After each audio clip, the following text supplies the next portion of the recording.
So I was just like, you know what, we can really do an African bowl. And at the time, I wasn't thinking just Nigerian. I was thinking like, so we had things on my menu, like the marinades for our chicken were like jerk. We had like harissa, which is like more Moroccan, to kind of like tie it into the Arab culture. But we did just, jollof. Okay. A side of greens and protein. What greens? Beans? So we call them amaranth greens, but it's basically a four. I love it.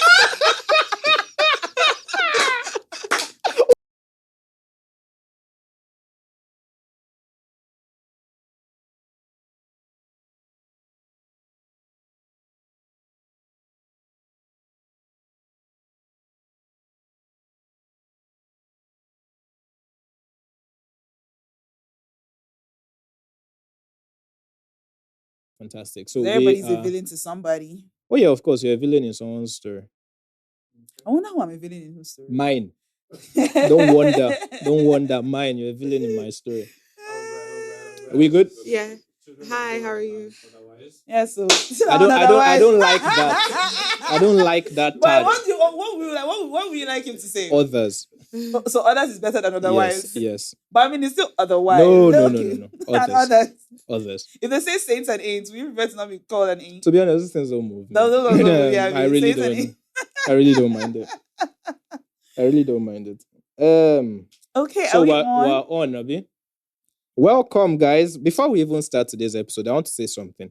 I was right and have been right, and I will continue being right. On this podcast, I said, you people are wasting Netflix money in Nigeria. They said, oh my God, that is a give them a chance. Alas. Anyway, we'll move on.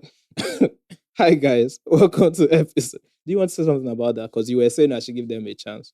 No, it depends on what you're saying particularly. I always said that Nigerians are trying with their productions and stuff like that. No, but I've always said we're not. Yeah, but I do feel like, again, I work in production, so I know what I see with the people that are working in production. I see the efforts that they put in. I see how much they work. I also know that at the end of the day, Netflix is a business. They have to make money. First of all, Nigeria is not the most. From what I heard, they're like 250,000. They're only like 250,000 subscribers. Netflix has left Nigeria. Oh wow, interesting. There are 250,000 subscribers. Yeah, apparently they said they've not, but the news officially, the news is that they're not going to fund. I don't think they're going to fund anymore. Yeah. So my point is, right, I don't think we had started doing the episode where I said it on video. So my point there was, as an avid cinema goer and movie watcher, I felt that the quality they were putting out was trash. And for somebody, like if you look at it from a business side, right, American money only cares about growing, and they tried, and the people here were not giving them enough to say, let's continue trying.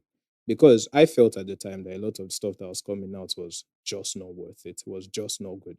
Like, you can give me something that is poorly, like the visuals could be poor, but if the story is very good, I'm there. But when you're just giving me good visuals, no storyline, and but I think you're giving me the same people Isaac all the time. I always just feel like Isaac doesn't really watch any of those films anyway. Yeah, no, my point is, so which is why that was always like my critique with you as well. That but if you're not really seeing it, and you're just going off of like, it's not great. I get, but if how you look at, do you then make like a what do you call it, like an informed? No, it was quite informed. Now I had watched stuff, but the thing is, if you look at Nigerian music, right, when Nigerian music was not good, you could not force everybody. Like there was almost a time in Nigeria where it was not cool to be an Afrobeat kind of thing. But they buckled down. They got better. Their production got better. Their writing got better. And now, the thing is, with humans, you can't force me into something that is my time, is my money. It has to be good for me to come. And the reason why people are not coming is simply because it's not good. If you look at music, everybody in the world now is gravitating towards Nigerian music because it's good. And because it's good, it's being funded. Because it's being funded, it's getting better. You have to remember this. Like, even when it comes to like Nigerian music, it wasn't. First of all, the music was good. Right. I mean, it wasn't always the best. What I'm saying is that it was good in the sense that like it was good. And then Americans discovered like a sound, right? They heard the sound. What really broke Afrobeats was like it started like with maybe some of like the Wizkids and the Davidos at first, but it still didn't pick up, even though the music was already like becoming better. No. It wasn't until Burna Boy, I feel like Burna Boy was like what really set like that catalyst when Ye was out and people were going and they didn't even go searching for it. And then what I heard, and like you have to remember, like I hear a lot of like I see the people that react to like these music. I hear like the comments that they make and things that they say. And what really intrigued them, it wasn't so much the lyrics, it was more so the sound. The Afrobeat sound, the way like what it does to us as a people, like you know that Nigerians always say Nigerians like bedu, just like to dance and enjoy.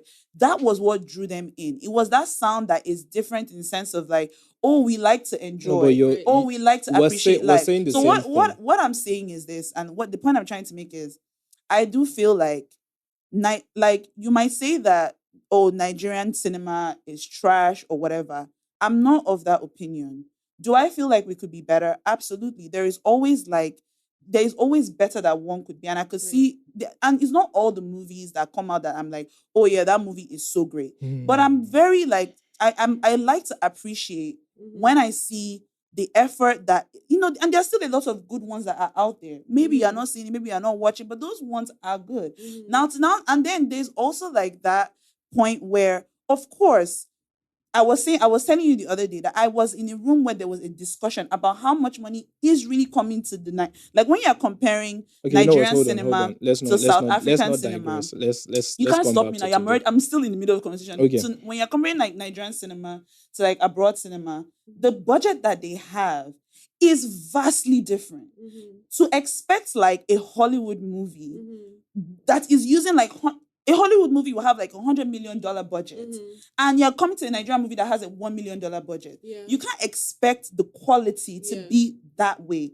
But I still say that, of course, like there is still more that we can do. But I'm not still of the opinion that like we're trash. I do feel like we're getting better. So that has always been my opinion, that we're getting better. We're much better than we used to be, and we're getting more and more better like with time. So I still feel like we should get like, it still needs to be given a chance because Nigeria is doing well in so many facets. Yeah, I think you guys are saying the same thing actually. Oh, okay. Well, there you go. Because like his point about like the quality not necessarily being the story, and I think like story doesn't really require $100 million budget. Right.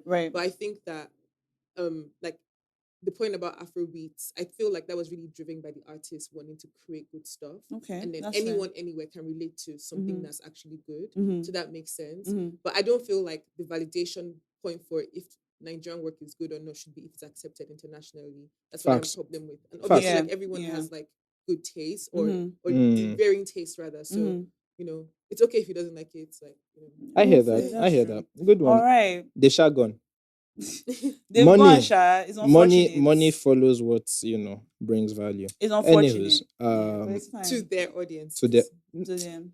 Yes, like if the Nigerian audience was buying into it, they would have stayed. Exactly. Although to be fair, like Netflix has been like, not to overly like criticize them, but it's not even just about like the the Nollywood movies and stuff like that. There were always times when like it would be like, is Netflix even looking at the movies that they are putting on their platform? Because there's sometimes is a difference. You will go to maybe Prime or something, and you will see that like the videos. Sorry, I said who pulled out also, by the way. But you sometimes, even if you go to Prime, I didn't even know that I pulled out. But if you go to like a Prime, or you go to like a Prime, or you go to like someone, you will see that the quality of the movies there sometimes are better, even in terms of like what the production is bringing. So like even with Netflix, and not just with Nollywood, like I said, even with like some of like their Hollywood movies, things like that, sometimes you see some movies on there and it's like, why is this here?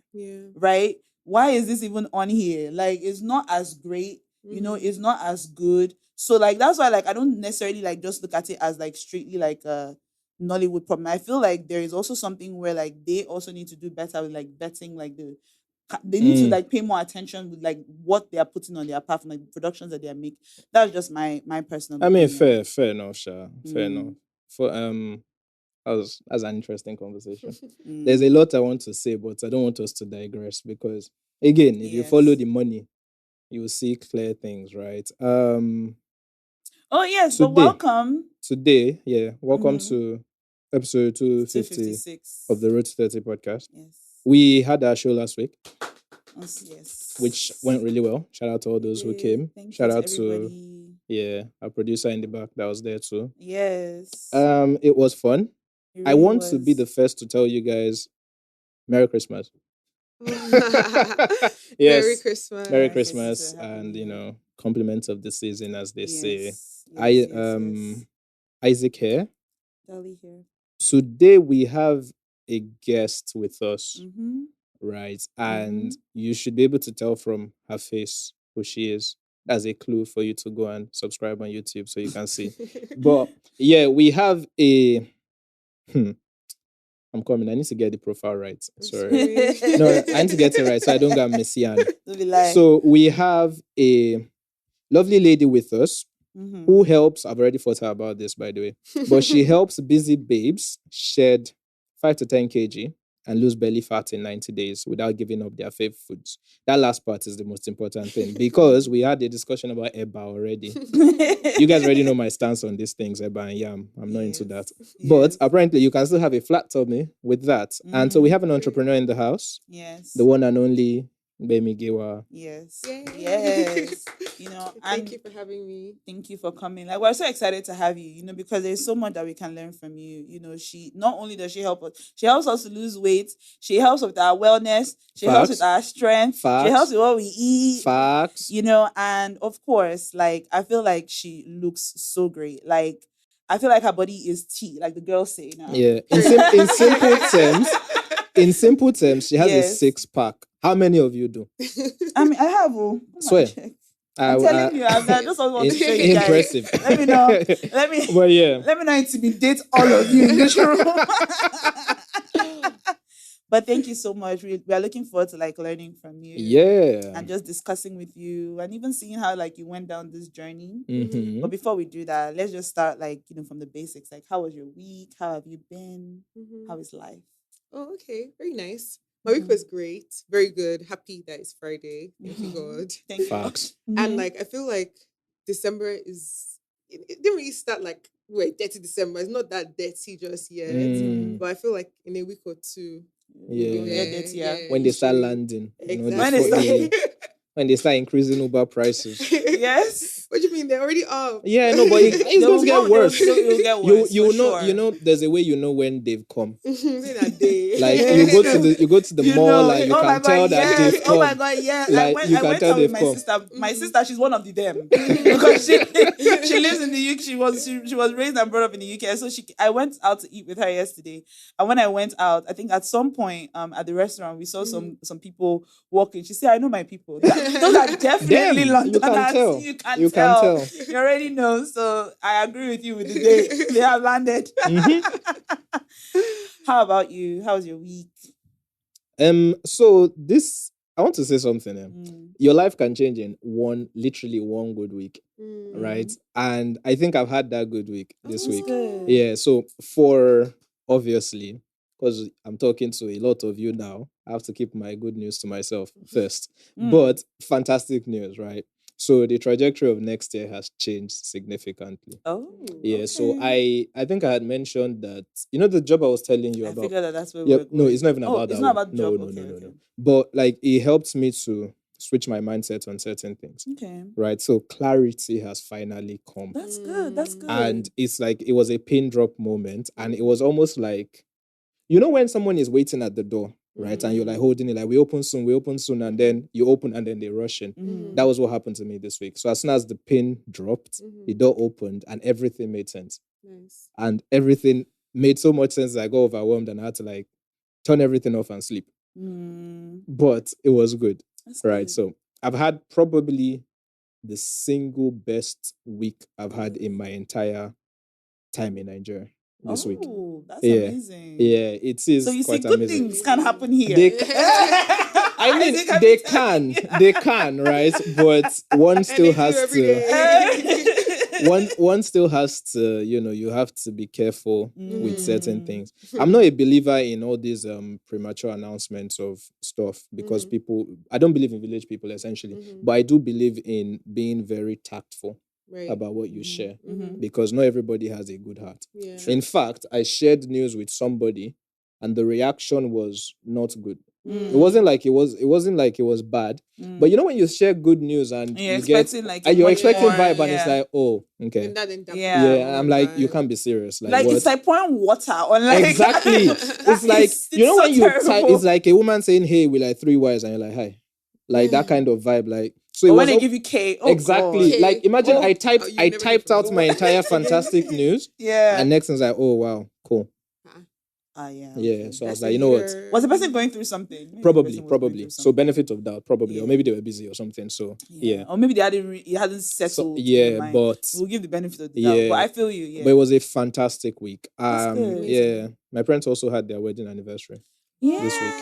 Yeah, which was 30 fantastic. years, eh? Yes, which is interesting because wow. I look at them sometimes and I'm like, damn. Like, yeah, put up with each other for this long? That's insane. Possible. Did they have any like advice? My parents? My mom leaves giving advice. But I deliberately sidestepped that conversation this year because, I'm not trying to have that. But it was good to see them still being in love all these years later. That's good. That's that added to my happiness as well. I love that. But maybe by next week, I'll talk a bit more about some of the good things that have happened and that are happening going into December. Okay. But it was good. It was a good week. Yes. Okay. Well, my week was actually a little difficult. But I think all in all, it's a good thing. So, it started off with the show that we did on Sunday, and it was really good. I really enjoyed it. I was very nervous about it. I'm usually nervous, but I was particularly nervous about this one. I don't know why. Even during the show, I was still a little anxious. But I was grateful that it went well. I think I put on a good. I wasn't like afraid. I think it was just more so like still wanting it to go good. So that was just what was in my mind. Like I wanted maybe from the last one. Maybe. So we had a show last year.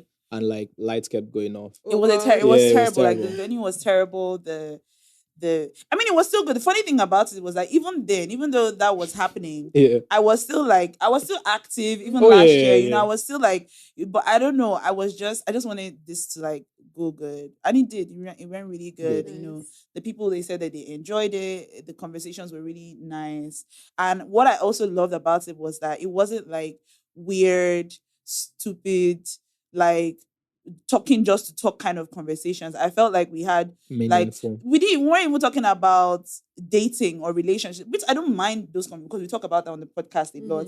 But I wanted to really see how that would be like without talking about those type of conversations and see how like we can really, and it was still something that was really, really great. So I love that. Shout out to our sponsors. Also. Shout out to our sponsors. Yes, they were really amazing. Thank you so much. And then after that, then that's when the rebuke came in. God called me out so bad this week, and I'm still trying to recover from that because it was very difficult. The thing about it and why I say it was good is because I feel like I prayed about it. It was something that I wanted God to help me understand. And I'm not ready to talk about exactly what it was yet, but God pretty much called me out. And I realized that I am truly a terrible person. I've been saying it. I'm a hypocrite. I've been saying it. In so many ways. I've been saying but, it. And what makes me good is like, I am more aware. I've always been aware, but this week was just more of a reminder as to my need for a savior, because aside from that, I am not that great a person. And God really like exposed something with me like that was, I've been praying about it. So again, I knew that I didn't take it. I'm taking it difficult because it's changes that need to be made in my life. Changes that are hard to make because they are so entrenched in me. But so I recognize and I received that that's what is making it hard. But I love that. I think God was just assuring me in a sense that don't worry, like that's why we're here. Like those things will change. I just needed you to see that, like, because when you come and you're asking for help with the problem, if you're not sure where the problem is, there is no real way to you don't even know how to pray about it. You don't know how to fix it because you might be praying for the wrong things. Right. So I think God was helping me to see that, okay, so this is what you should be focusing on and what you should pray about. And so that is I'm very it's humbling, Abi. Extremely humbling. In the words of Thanos, they called me a madman. I've been saying this. They called me a madman. Extremely humbling, extremely scary. But I think God is telling me to trust Him. Just trust me with that. Trust me with that change, and just trust that everything is going to be okay. Can I say something? There? Yes. Like, also, like, one thing that really helps with change is like removing yourself from that I am statement. So you said it so much. You said I am a terrible I am. Okay. I am. Okay, like, if you're actually wanting to change, like, you need to not claim that. Yeah. Right. Don't That's center true. yourself. That's true. Center the problem. I agree with that. So that thing about myself is terrible. Yeah. Which is fine. Like, we all have our things, right? Yes. Yeah. So you're right. And I one of the things that I kept on saying over the week is because I'm very it's very easy for the enemy to accuse me, and I receive the accusation. Yeah. Like, oh, okay. Like, what you're saying is like, you're terrible. Yeah. And I'm like, oh yeah, I'm terrible. I am terrible. Yeah. But one of the things that that's bad. It's bad. Negative self-talk. One of the things I'm learning is that someone said something like you don't have to think every thought, right? So if you're getting a thought, you can really like you can push it to the back. That, you can reject it. Yeah. So one of the things I kept on telling myself and I kept on saying was that, like, my life will honor the Lord. I am the righteousness of God. Like, it is Jesus that makes me righteous. That's what I kept on telling myself over and over again. And even when like that fear is setting, I have to remind myself, and I say, my life will honor God, even if there is a part of me that is not honoring Him right now. It honors Him, and I believe that it will. But yeah, it has been difficult. It's very scary. I have cried, and I have. Well, it's hard, but I know that it's the next step to the change. I feel almost the same way that I felt right before I gave my life to Jesus again. That place of like, oh wow, like I need that help. I feel that happening again now. So I know that a new day is coming, and so in spite of the fear, in spite of the fear of changing things and the familiar, I know that. Seems like the guilt. Yeah. I do. Celine Dion, Girl, it's fine. But yes, but it's going to be okay. Everything is going to be okay. But yeah, other than that, all has been good. Just good. setting in for December. That's good. That's good. I mean, as much as I love to be right, but I mean, I'm happy that you're learning and growing and becoming a better person. Sure. It means a lot to all of us. Thank you. Long may it continue. But look, just like you said, stop putting yourself in those things. Remove yourself. Look at it objectively. I really agree. Like, I don't believe that like there's good or bad people. I believe that people do good. Facts. Life is grey, not black and white. Yeah. People who see life as black and white have interesting perspectives. Yeah, and I think it always removes the power from the situation. Like, it tells you, oh, you're this thing, but okay, you made the choice. If you can make a choice to do something bad, you can make a choice to do something different. Yeah, but I think it's also one thing of like when you have thought so much, when you think that like maybe, oh, you've been handling this thing right, like, oh, like you're so right about this, oh, you're so wise about this, oh, like, oh, I'm so smart, I know this thing so well, right? And then you begin to see that you don't. Like, you are actually kind of hypocritical. Yeah. You are actually kind of like this. I think it's a reminder, not that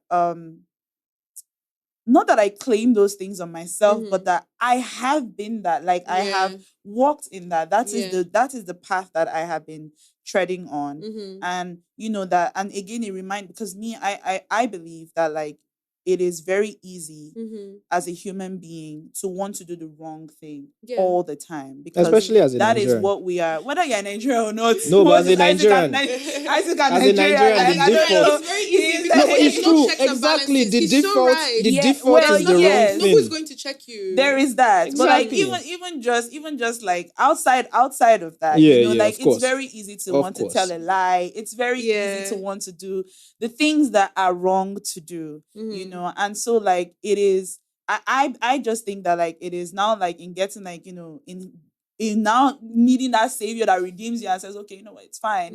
That like it's not now about what you do. It's now more so about what he has done. That you now like come and look at it like, okay, God is not looking at me like I'm this terrible person. He's seeing his son when he looks at me that, oh, I'm free. Like it's now to now walk in that freedom. But that's the problem. You can imagine like someone is in a jail and they come and they open the gate and say, come out. And the person, or that's not even a good example. Do you remember that there was a time when there's a story about when the slaves were set free? They had signed the proclamation thingy or something in the US, I think, and that there were a bunch of people in an area that didn't know that, I don't know if I'm saying the right story. I don't know if it was the war or if it was slavery, but basically something had happened, whether the war was over or this was over. And then there were a bunch of people somewhere who had no idea that that proclamation had been made. So they were still living in that for years. Until someone else said, oh no, but come. And they're like, oh, okay. So that's kind of like how it is. Like, oh, you're living, you've been, but then you're not walking in it. So now it's time to say, okay, yeah, I'm free. Let me not get into too much into like my business. But yeah, it's been a very humbling week, and I'm grateful for it. That's good. But yeah, that's good. Humility is good. It is. That's what happened to me after I lost like 20 M's. Anyway, let's move on. So today I want us to talk about how I can get a 6-pack and how you got into helping people like me get a 6-pack. And I have some very random questions that I'll be asking you as we go along. Most importantly, actually, maybe I can ask this first one, or should I wait? How do you deal with I wrote it down. Sorry, give me a second. Yeah. How do you deal with the days where you don't feel good about yourself, your body? Okay. Because I can imagine someone like you who works in the space of helping people feel good about their bodies. So you're a human at the end of the day. So those days where you wake up and you're like, what do you call yourself when you talk about yourself? Do you say Gbemi to Gbemi, or how do you say it? Yeah, I guess. Okay, so those days where you wake up and you're like, Gbemi, you don't look good today, man. How do you navigate those days? Yeah, okay. So I think it also touches on what you said. I feel like if I wake up and I don't feel good, why? Like, what exactly am I feeling? I try to like really kind of like pinpoint exactly why. Do I feel like, oh, example, my legs look too big, or maybe I ate something wrong the day before and I don't feel good about myself? Because I don't think that I would wake up one day randomly and all of a sudden look very different to what I currently look like right now. So there must be something sticking out, and it had to be a result of something in the, you know, so I just have to like check where I'm at that moment. And then when you isolate the problem, it's about fixing it. Like the way my brain works is very solution oriented. So if I ate something that made me feel bloated, then okay, how do I get the bloating gone? And then I fix that particular problem. So if I wake up, whatever reason, like 10 kg heavier, it's like, okay, now I have 10 kg of fat that I don't want. How can I get it off? Is it now getting back into routine, really finding the solution and not make it about myself? Because I feel like the way I look at things is like, you know, life is always going to be there. We're always going to have things and do things. But it doesn't make it you. Like, you can be big, but that's not your identity. If you want to be small, you can be small. If you want, you know, people do different things, and you can either decide, okay, you want to do something about it the hard way, do whatever, or a surgery, you know, like you can throw money at the problem, but we can always solve problems. Okay. You know, speaking of that, I had an experience yesterday.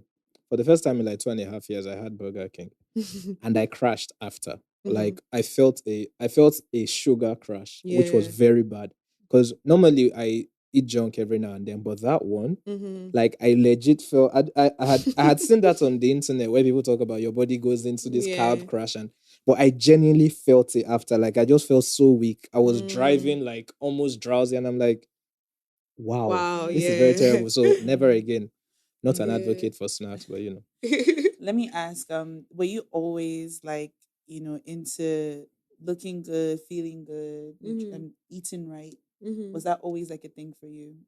Yes, I'm going to share like a pretty vulnerable story. Okay. So I feel like I don't know, I can't speak for everybody, but I feel like I started very like with vanity metrics, as in, I just wanted to look a certain way.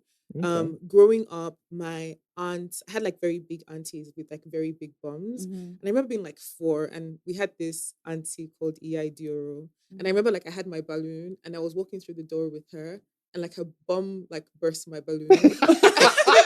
And I remember being so annoyed and like, this fat woman, you know what I mean? Like I was just annoyed, and I just like it just I still feel that, and I just remember thinking, and then my older sisters then like they were very like they were on the bigger side. I remember just thinking, oh God, I actually don't want to be big, and I think I've had that thought since like I was like maybe like 12, where I've always been like I just don't want to be big, right? And beyond all of that, I've always loved sports. So I've always been like active. I used to run track, basketball, played a lot of things. 4x4, 100 meters, 200. Yes, 100 meters. Did you school like here? Like, yes, so I went to secondary school here, Green Springs. Yeah. So I did a lot of track, and then basketball, etc., gymnastics, all of those things. But then my parents were like, my mom I remember she was like, what's this? What are you trying? Like, what's the goal? Right. Very against, like, Saturday, you want to go and play? Literally that. You have to be a lawyer, engineer, or doctor. Look at where we no sports. I know, right? No, just look now. But so then when I moved into uni, I went to uni in Dubai. And because now I was like, my parents are not here, I can do what I want. So I was in uni now, and I wanted to make some money on the side, so I wanted to model. And then I started doing like castings and stuff. But then all the castings, they would say like I was too big. I was very skinny. Like I was skinnier than I am now. And I remember just like having an awareness about like my body and like wanting to be skinny. So I kind of like went down that route of like, okay, wanting to be very skinny. And then there was just a lot of like white people around me, and the standard of beauty with white people is skinny, right? So I remember, like wanting to be skinny for a while. And then obviously the layer of like not wanting to be fat. But at some point, I just was like, okay, I'll tell you what happened. So I started researching diets. I started researching how to be skinny. And I was just saying salad, smoothie, I was eating salad. I was like, no, I can't do this. I regret this notion. Let me die.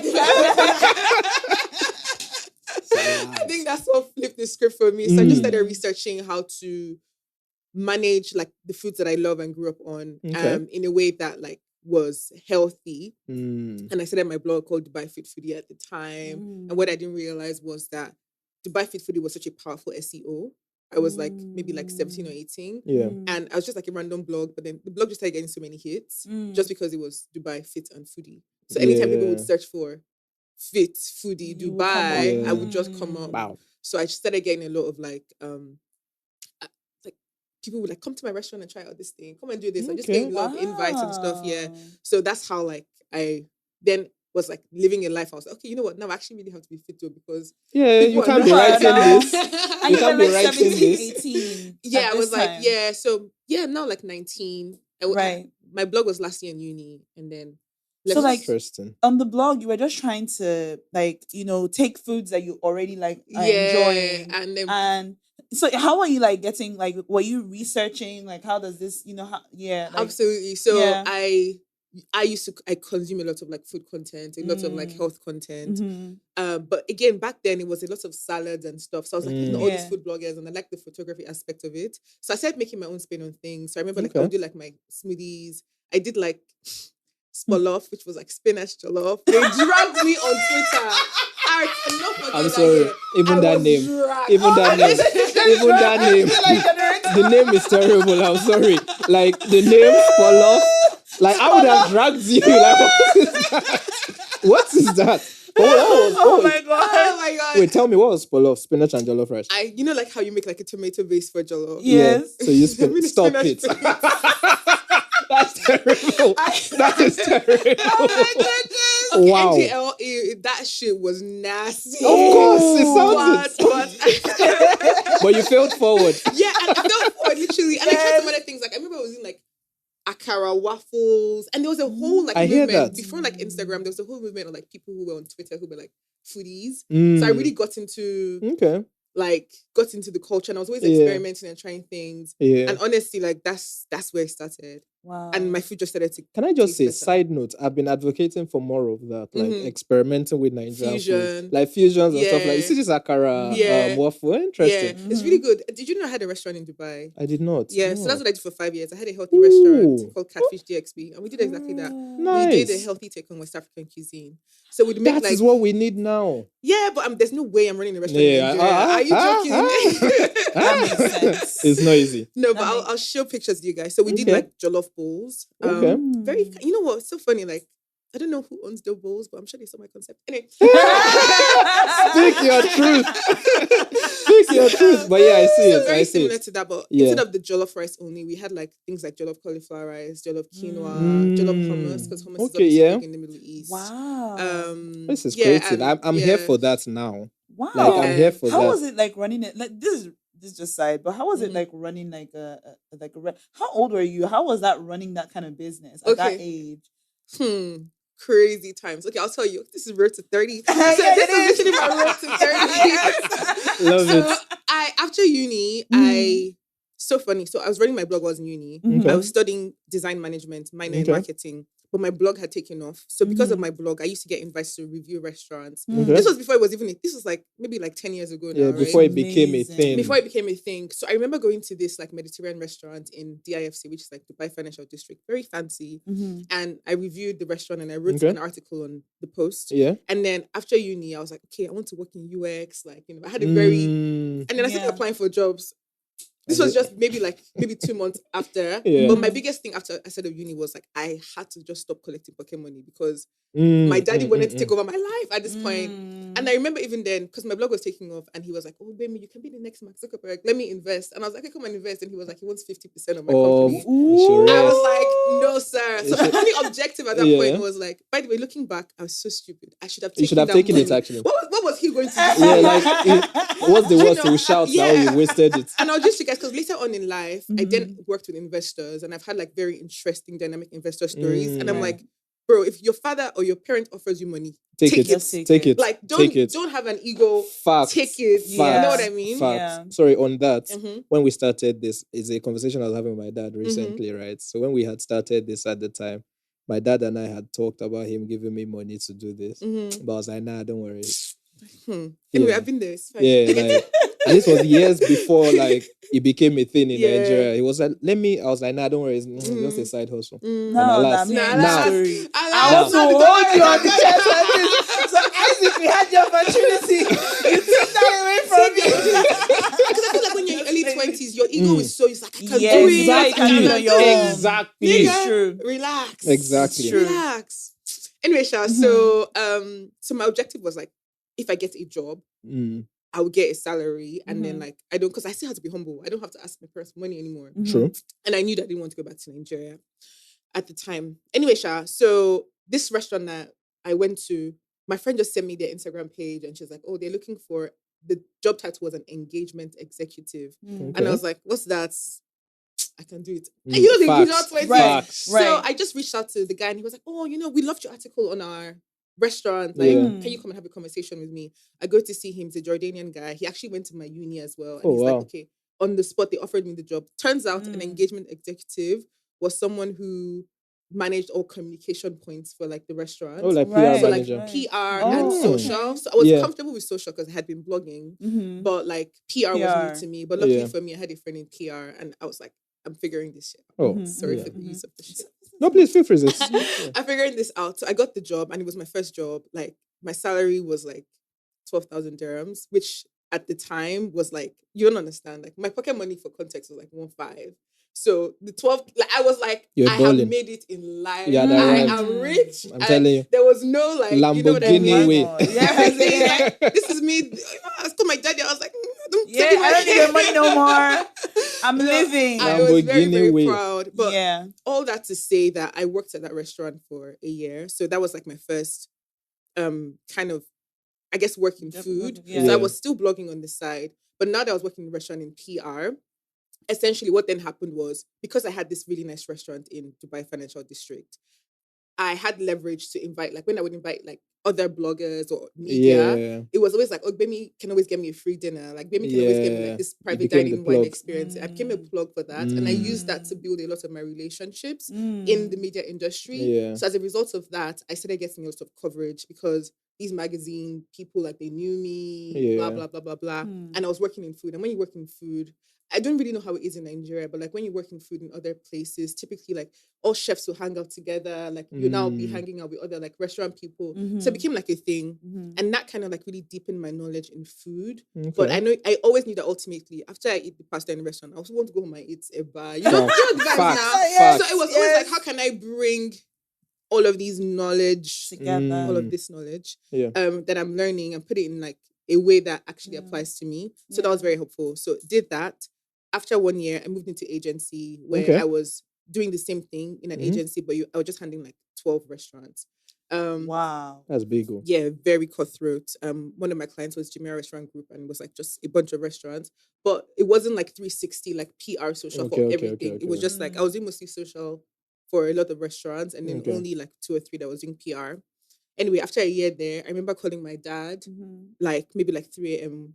And I was like, I can't. Like, I need to quit this job. And he's like, stressful. There's one thing that he told me at the time that I'm really appreciative for. He was like, you know, if you can work this hard for someone else, you can work this hard for yourself. Facts. I saw someone say that this week. So yeah, no, but it's real though. It's true. It's real, but I feel like for a 20-something-year-old, that can really feed your ego. But you need it at that time. Because now, at my stage in life now, I don't want to work that hard, point blank, period. Facts. You know what I mean? Like, but at the time, it was what I needed to hear. So I left that job. And when I left, my client followed me. Wow. And yes. So I was saying to the stupid agency, one client paid my salary. So why were you guys? But like you work in an agency, they put you through hell, and then one client can literally like pay your salary. But not everybody gets the opportunity because one, you have to have a client relationship that they really believe in you and they see your vision. And the other thing is like, you know, like most people be like, oh, this young girl, or, you know, like obviously also like Nigerian in Dubai, like, you know what it is. But that really gave me like the confidence that I needed. And then I started my own agency and I started looking for clients. So essentially what I was doing at the time, this is really life story sharp. But what I was doing at the time was I started doing food branding for restaurants. Okay. And during the process of that, somebody reached out to me and they were like, you know, I've been seeing your stuff. You should have a restaurant. Gege. And he's like, oh, this is what I do. So that's when I met my business partner at the time. And he was working operations at a health food concept. I had been preaching healthy Nigerian food. Yeah. And I was like, you know what? I have this. What do I know about running a restaurant? Now, bringing it back to the question you actually asked, I was just like, you know what? I run a blog. I can build a brand. Of course, I should run a restaurant. Right. Silly ass. I mean, was this now where this jollof spinach thing? This was before. At this point, okay. This is after. Oh, okay. So jollof spinach was the very beginning of my journey. At this point now, it's good that happened at the beginning. Absolutely. If you had launched a restaurant with jollof spinach, I figured that this was literally, after spinach. Yes. So I had built so much knowledge in food, and I knew, like, from a menu perspective, I knew exactly what to put on the menu because I worked with so many like food, like restaurants at this point in time. Yeah. And for me, it had to bridge Nigerian who I am, but it had to like be healthy. Yeah. But also it had to like, it had to be simple enough that other people would want to eat it because the majority of people in Dubai are not Nigerian. Apart from that, thank you for this point because we've had this conversation on the pod before about how I've always strongly felt Nigerian food did not really go that far. Well, until Dolly pointed my eyes to it recently that it's starting to go there. But it's the simple stuff that is going far. Jollof, right? The rest of our cuisine 100%. Is just not.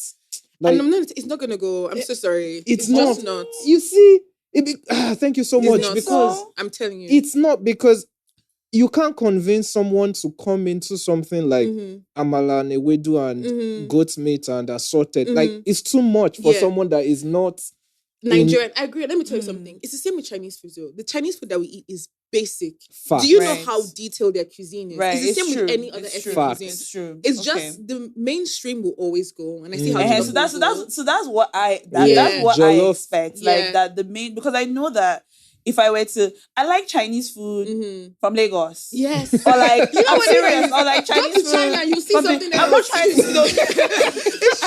it's the truth. Facts. Like, that's the truth. You know, the same thing. Like, even if I were to eat, like, I don't, because you know that I'm not like the most adventurous like eater. I don't like to eat things that I don't know like that. Like, and I can remember we once took a trip when I was in secondary school. We took this trip. I think I was like maybe in SS1 or so. We took this trip to France. When we sat down to eat, these niggas, I'm sorry, but they brought like this thing on the plate, and it looks very strange. And they said it was meat. And I said, what kind of meat is that? They said it was frog. First of all, I said frog. That is actually nicer than it sounds. I said, no, so like chicken. It does. It's like your aunt. It your does. Aunt, yes. You know, she's an adventurous eater. Yes. It tastes like chicken. Exactly.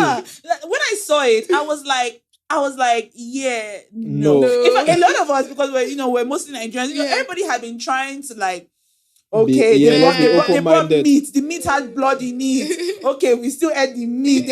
Now you're bringing something that looks like a...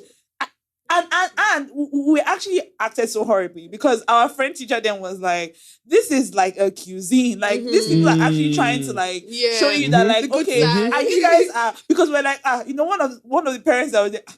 We'll go to McDonald's. No, but that's actually a standard Nigerian thing. Like, I remember the first time I had what do you call this stuff now? It's a shell, this thing. Oysters. Is it? No, not oysters. There's another one. The one that you like swallow straight. Like you think like that? Yeah, like you just... That's oysters. Okay, so the first time I had like fresh ones, the ones that you just put on ice. So my brother took us somewhere in Canada, like this fresh restaurant, right? Fresh food. Fresh seafood. And like creme de la creme. He had like that's a good life. Yeah, he lives like that. My brother spends money on food. So he had two, and my dad and I were looking like, and my dad and I are adventurous. So my dad goes and is like, okay, this is nice. And then I tried it. First of all, I didn't know how to. You have to. Apparently, you're just meant to, and then you just swallow it. You don't. You don't chew. And so the first one got stuck here. Like, so it was quite embarrassing. But I'm like, okay, this is nice. But after that day, I was like, you know what? I guess you need this. You need to have a strong heart to be trying out stuff. And since then, I have been trying out stuff. It's good to try out, but like I'm not. Even the French, they have like their snails. There's a different way that. So you see, like it's so good though. It is. I've not had it. This is the same way I felt. So now I'm encouraged. I feel like the next time I see it in front of me, do you like I would snails? try it. Like I like normal snails. I love snails. I like Nigerian snails. Yeah. But that's the way I'm expecting the snails. No, I love snails. But you know, this was the same way I felt about what do you call it? Steak. Medium. Not like medium rare and rare. Like first time I saw it, I'm like, why is there blood on the plate? But I had it and I was like, you know what, this is it. This is how you should be eating it. You see, this is where we always differ because people are always like, I take a medium, not a medium rare. No, a medium rare is nice. Medium well, but I'm not doing anything that medium well is boiled meat. I'm not doing anything that is still alive. Medium well is boiled meat. Let me eat boiled meat. You like raw food, like so you can eat like raw beef, carpaccio and all them things. Sushi, that's all of my. That's my vibe. Sorry, let's go back to your restaurant. Sorry. I even lost my train of thought.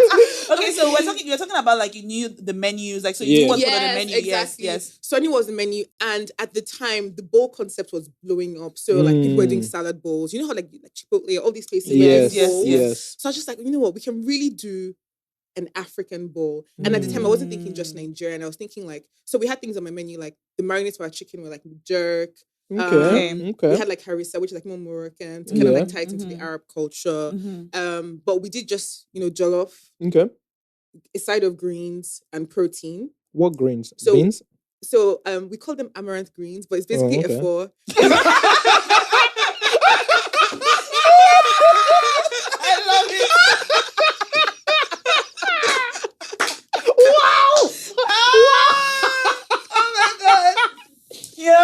my God, you killed me. You killed It's all about the packaging. You know what? I hate that because before saying that is a 4, I'll happily pay 10K for that. I'll happily pay 10K for that. But you're not going to take for If you tell me a 4, no, like what do you mean? I can pick it up outside. If you package it for me, like we package. Really? Also, we didn't cook it in palm oil. We cooked it in like we did butter and like garlic and onions, but it turns out really nicely. Okay. And then there are different types of bowls. Like we did pairings with like mango for the really spicy ones. I know it's not really weird, but like that was actually one of our best sellers. Wow. Spicy food with mango. Yeah. Like jollof rice. Sorry, I'm going to be telling my chef all Don't worry, this. I'll send you. I'll send you the menus. Don't worry, solid. I love it. Solid. So when we got together, me and my ex-business partner at the time, we were like, you know what, we can actually do this. I felt really confident that I had built a community of people who were interested in food. And I had I knew that I could launch a restaurant because I'd done it for other people for so long. The biggest thing was definitely like funding in terms of like getting our spaces. Right. Yeah. But I wasn't worried about like traction or getting people down the door. And my business partner was an operations guy. So he knew the tactics of like hiring and stuff. So we got together and we actually launched 2 concepts. So this was the beginning of when like cloud kitchens were launching.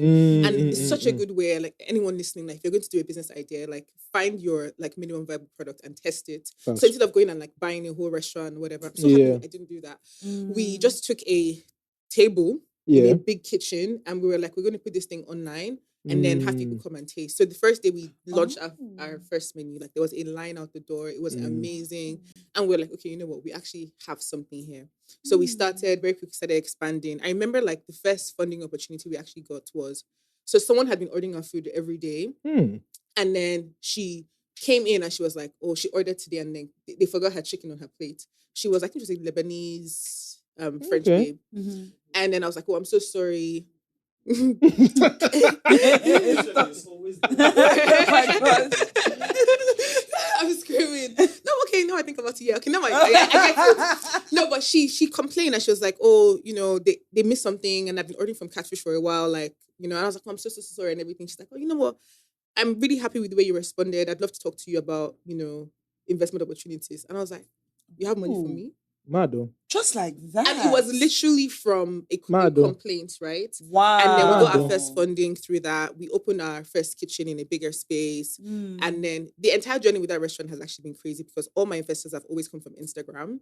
And this is why I always I say in terms of like building a brand, sometimes people are like, oh, you're on social media, blah, blah, blah. Everyone is now doing social for like clout and wanting to work with like brands and stuff. But if you're a business person and you want to build a business and you want to grow a business, like social, having a voice, having a very clear direction can open so many opportunities for you because the amount of money we're able to raise without me even having to present my case. That's insane. You know actually. What I mean? Yeah. It was insane. You're out here not doing pitches. Exactly. And you were getting money. Wow. I was getting money offers, right? Yeah. But then you have to be really careful about, who you get in bed with. So that's the whole concept with Catfish. We unfortunately had to close down in COVID. Okay. And that was like the craziness of my 20s was crazy. To be honest, with what you've just said, you came too early. You came 100%. Way too early because that now, so I have this problem with my mom, right? My mom is now, I use her as a yardstick for what I call, what I call Nigerian mothers that now love the internet. Every day or every other day, my mom is ordering something from Instagram. Same. Like to the point now that I would just get a text, oh, this guy is going to call you. Right, it's true. Sometimes we'll be recording. Exactly. Isaac will get a call and then the person is saying, oh, I came to deliver. And I'm like, Isaac is like, who are you? Who are you? So I think this thing makes, because even I remember when these guys food courts and all of them started, like it was an idea that my mom had also flirted with. She wanted to be like, okay, let me just start cooking out of my kitchen and stuff like that. And during COVID, boom.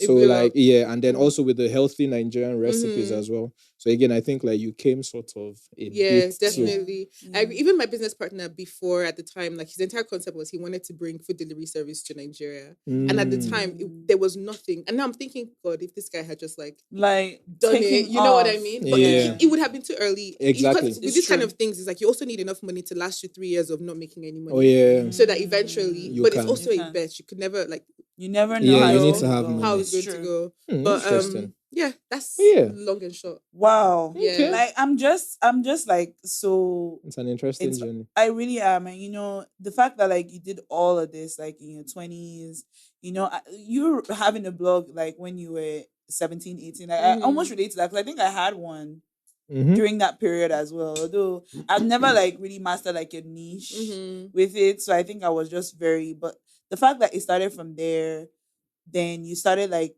the job you got, it just feels like just hard work and favor. Facts. Just and I love that. Like I love to hear that. So another thing I wanted to ask was you've now moved like back to Nigeria. What made you move? Because you were doing really well in Dubai. I even saw you even on the cover of magazines, girl. Yes, she has. That's inspiring. So like you've done so much. Like you already had like your business. People already knew you in Dubai. What made you come back? Okay. So I was living in Dubai for 13 years. After COVID, we closed the first restaurant.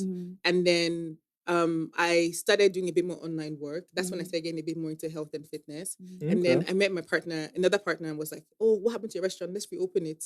So it raised new investment and we reopened 2 restaurants.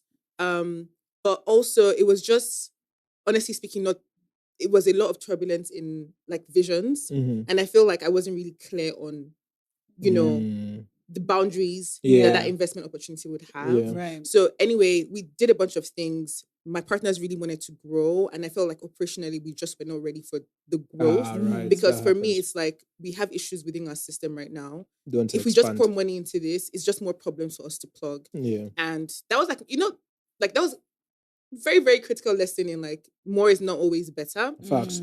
Eventually, we decided to just like take a break, and I was also just tired of everything. Like I was burnt out. Like I have been working and the way that my life has always been is like, okay, yes, I had the restaurant, but I was doing like content on the side and I was doing this. I was just doing so many things. So I was just like, let me come to Lagos to chill. And then like 1 month turned into 2 months. And then 2 months turned into 3 months. And then I was just like, okay, you know what? Beyond the restaurant, in terms of, because I feel like I fell into that, in terms of like my own vision, I've always wanted a food product.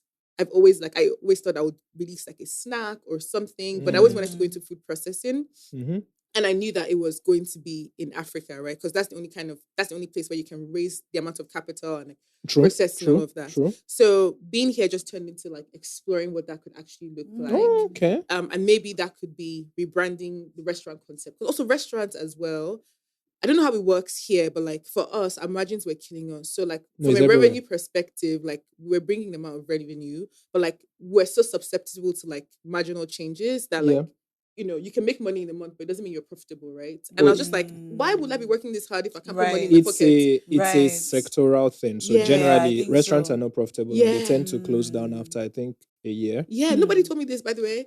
I learned on the job. Listen, this is why it's from reality shows. I learned how bad, like how like tasking the restaurant. In fact, whenever a couple on any of the reality shows say that they want to open a restaurant, you just almost be like, are you sure that's good for your marriage? I found that out from early days of Trump's apprentice. Okay. Back in the day. So it was one of the first things I learned that if you want to do any business, avoid restaurant business. Because it's like, 1, there's a new one every day. Yeah, absolutely. 2, your margins will kill you. Yeah. And 3, to maintain a menu and keep it fresh and all that, you as a person to take it toll. And then it came full 360 recently when I started watching The Bear as well. You watch it, oh my God, you should. It's like, it showed everything. Like, these guys lose their mind all the time. Like, so I get I was actually going crazy. And I feel like I just got to a point where it was a very hard decision to make in the sense that we had actually built this community that was so invested in the food. And on the one hand, you want to keep showing up for them and like, providing that comfort. Facts, but on the other hand, I was just like, I want to make money. Facts, like, I mean, money. You know what I mean? Like, I don't want to just have a business for the sake of having a business. Facts. And I don't want to pour money into, because we could have just raised more money and like just continue to run. But I just didn't feel like that's what I wanted. And having that break was like, okay, needed.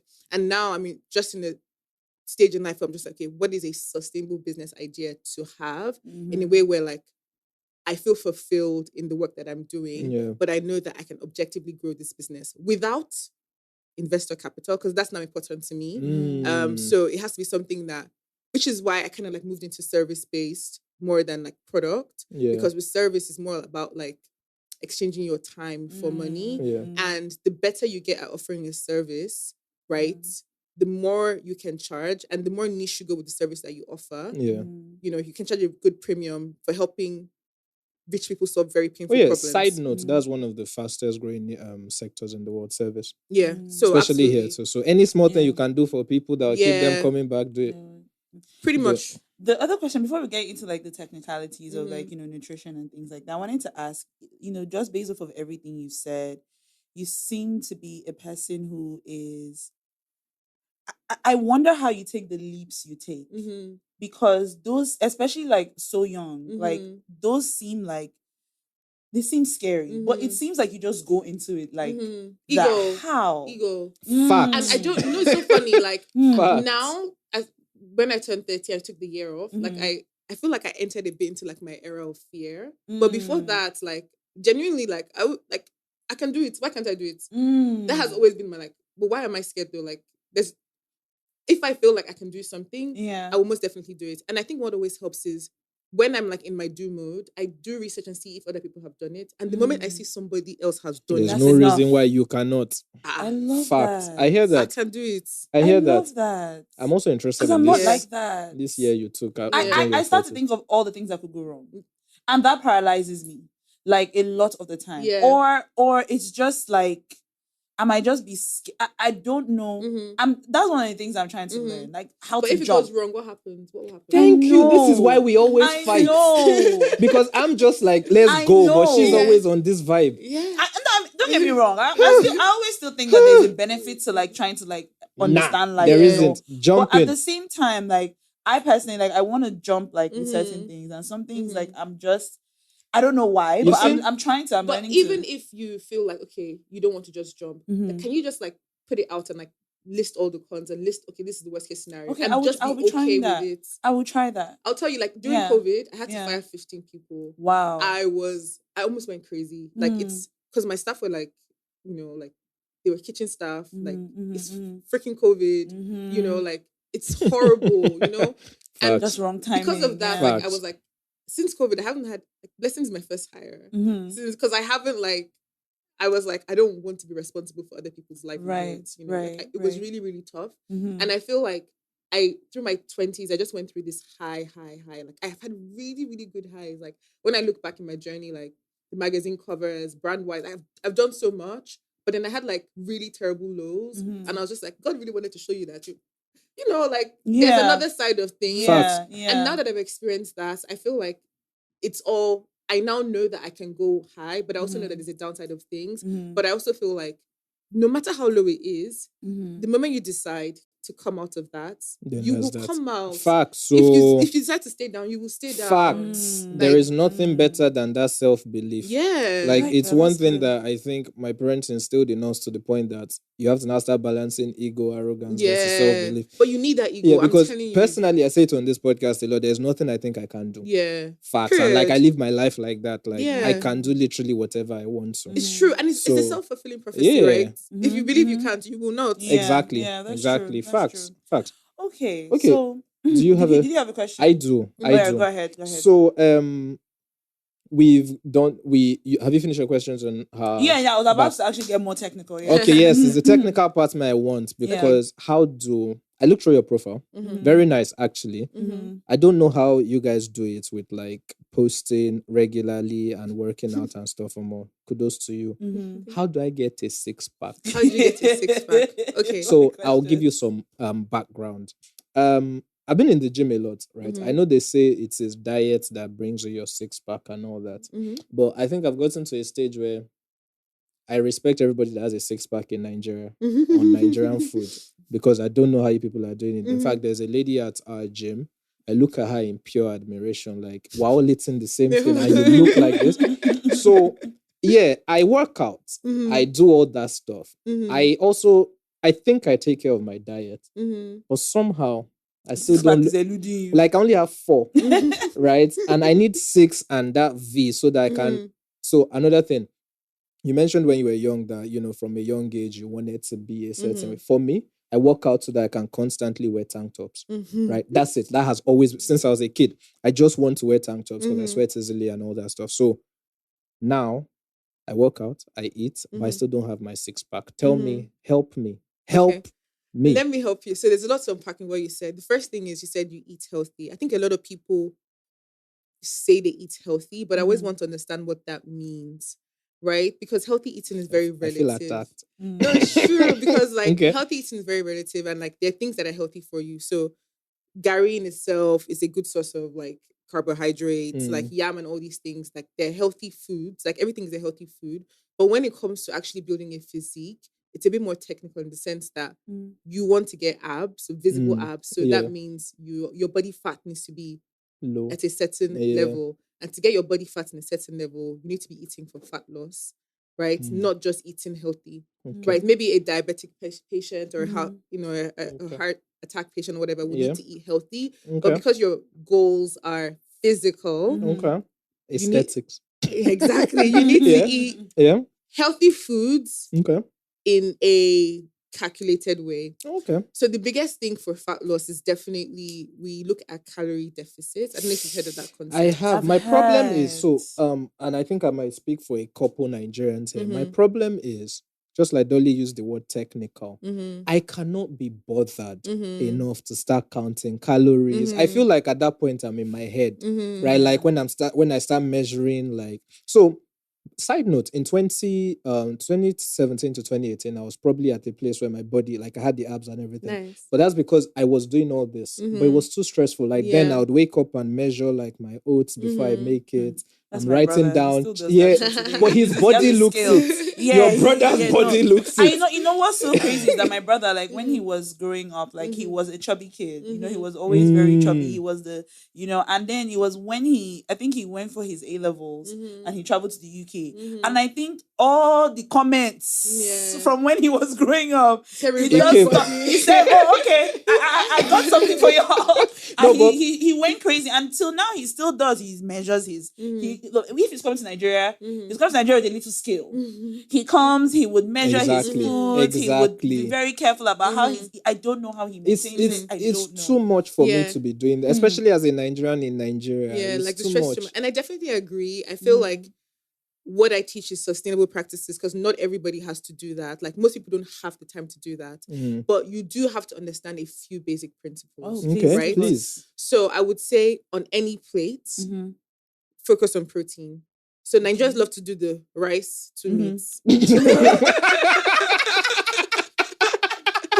don't do that. You don't need to measure anything. Just think about making your plate. I would do 40% protein. So 40% meat. It's an expensive way to live. It is. As it is now, I'm not counting meat. I know what I'm spending per week. It is a lot. So let me ask: Can the protein does it only have to be meat? That's what we say. So they're inexpensive protein. So eggs, which are also expensive, but more doable. So things like chickpeas. Chickpeas taste nice. Where will I even find chickpeas? My taste buds are very different from yours. True.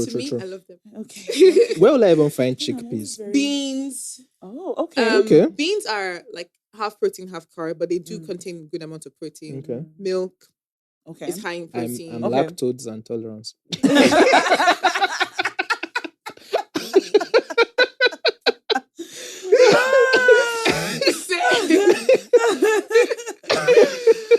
Remember, all these things work for me. I like the milk. Okay. I'll tell you some silly ones that you don't even know. Crayfish is really high in protein. Oh, yeah. Okay. So, certain foods as well.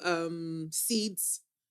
Things like flax seeds, even egusi kind of has a good amount of. You know, we spoke about egusi cake on this podcast. Someone made egusi cake. Yeah, you know, yeah. Let's get back to.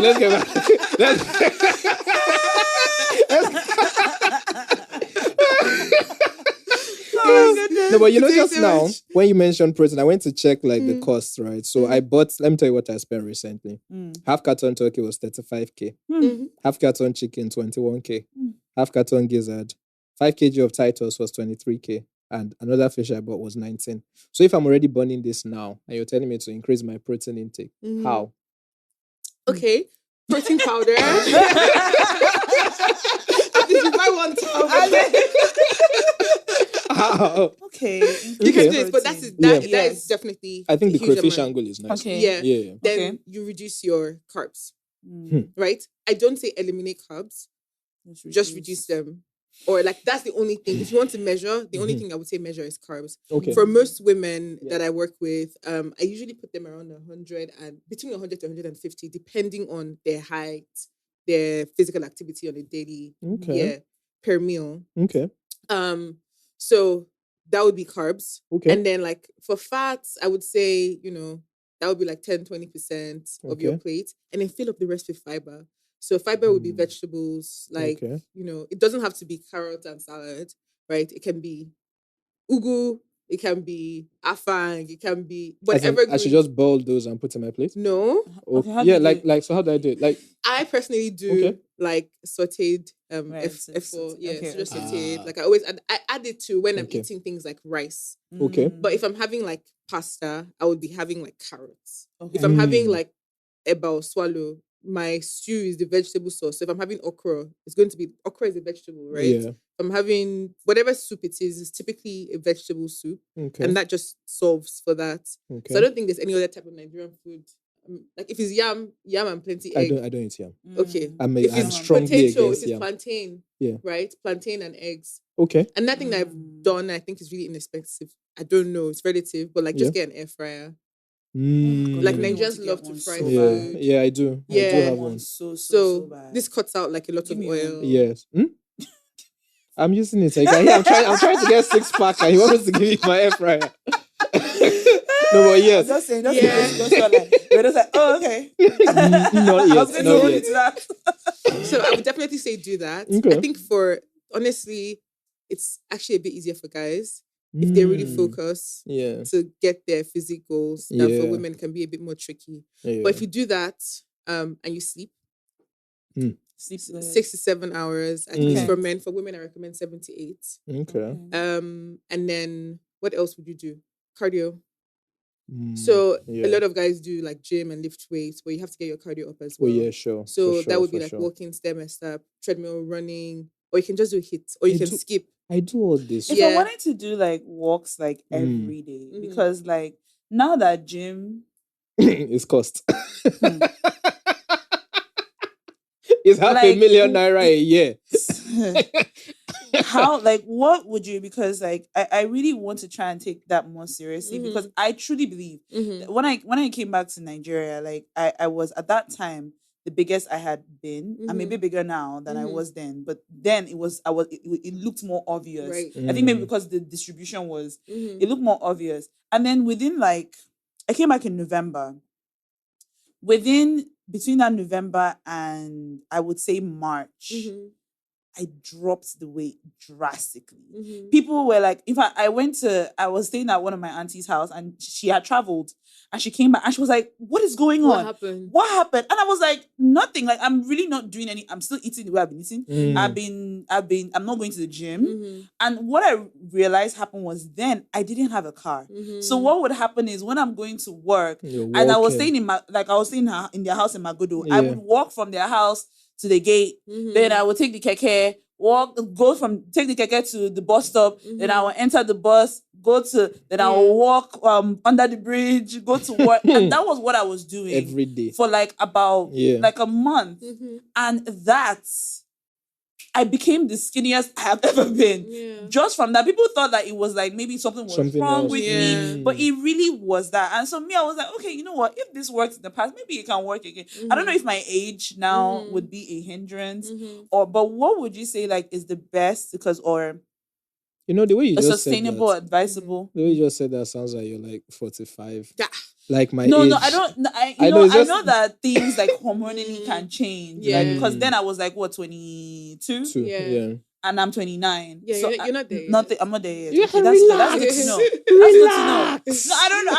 That's what I'm asking. But how many like what is like a recommended like walking activity or something a day? Some people will say 8, some people will say 10K. Like, what would you suggest? Yeah, so for most of my clients, they're usually like very busy people. So I put them on 6,000 steps a day. Okay, that's not bad. Let me text this to my mother. Sorry.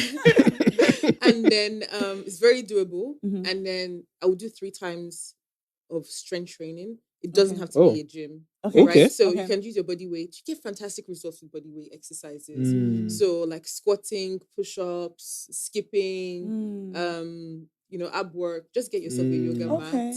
45 minutes to 30 minutes a day, 3 times a week. Okay. Great results to keep you moving. Okay. And then I would also say, like, for you, like, just be more conscious of what you're eating and sleep.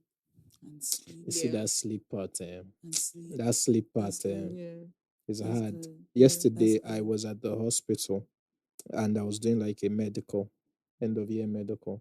And then the doctor was like, okay, everything seems fine. Like, how are you doing? And I looked at him, I was like, bro, I'm not sleeping. Like, I need, and he was like, in fairness, now he's worried because if everything looks fine, but I'm complaining of not sleeping, that I need to check that. And just like now that you were saying, do all this, because everybody on my Instagram knows I'm like a king of Stairmaster and cardio. But still, these abs are not there. Yeah. Right? So, and I think it makes sense now because I don't sleep. Yeah. But like, is it like you don't feel sleepy or? So the thing is, like I was telling my doctor yesterday, I feel like I close my eyes and my brain is working and then I open it. Has this always, because this feels like a new problem. I don't think I've ever really heard you complain about sleep until recently. It started when I was 5. No, but like that's good. I'm very unserious. This is how I was with the doctor and he had a straight face. But yeah, it started earlier this year. I don't know. There's just been a lot going on. But like I became slightly more worried when I found out that from my dad's side, it's also a common thing that we don't sleep, right? And I'm all for breaking, I won't use curses, but habits, right? So I'm really worried about that because I think from what you just said, I think that might be my issue, like sleep, because I don't sleep. I do all the gym and all that stuff, but I feel like it's just morning again and I'm rolling. So it's very important. I feel like we don't talk enough about how like sleep actually affects the kind of diseases we get when we get older. Like, there's just a lot of research around like why we need to sleep. In terms of sleep, I would say like it's going to sound so bougie, but okay, fine. Cold room, dark room. Okay, so sorry. Your problem is that you can't seem to shut your mind off. Yeah. All right. Question for you: what do you do to distress? I wash plates.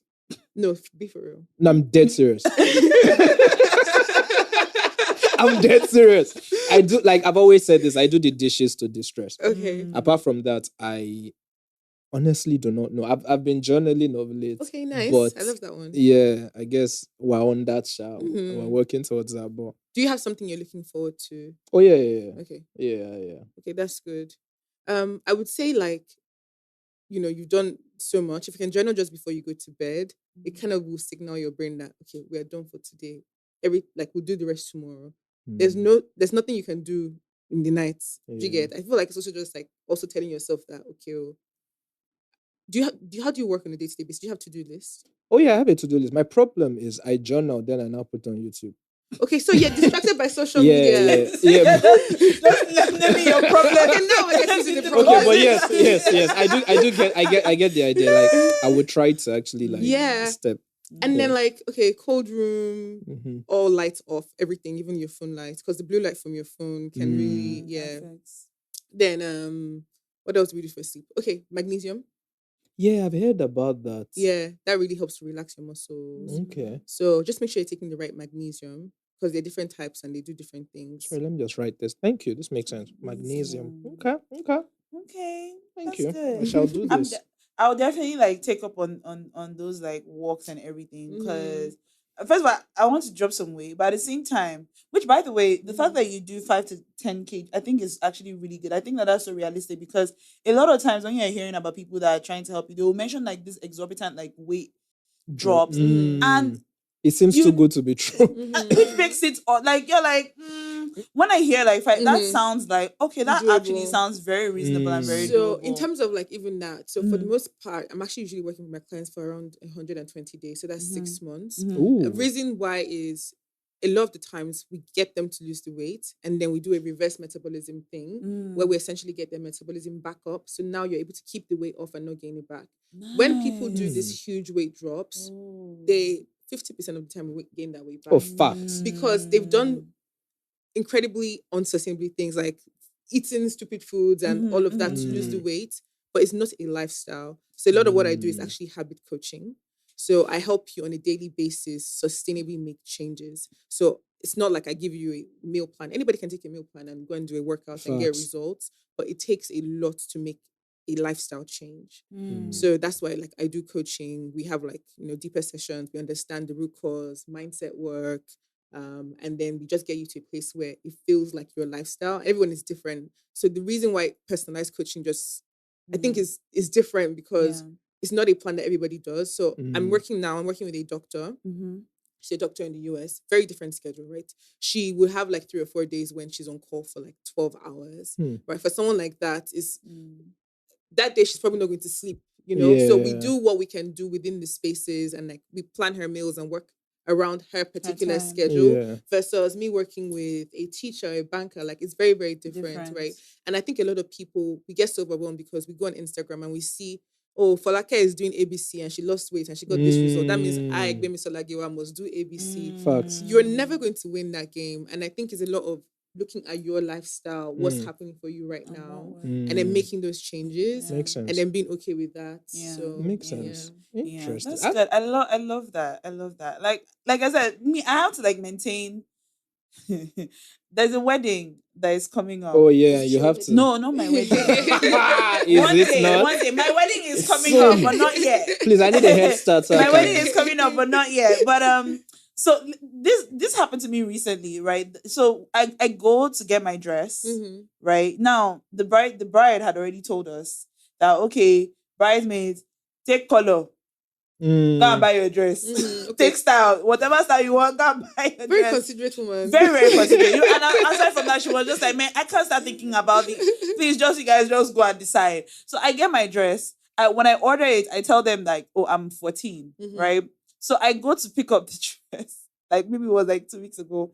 I go and pick up the dress. And when I get there, as I enter, the lady, she's like, I'm like, okay, my dress. I tell her my name. She's like, okay.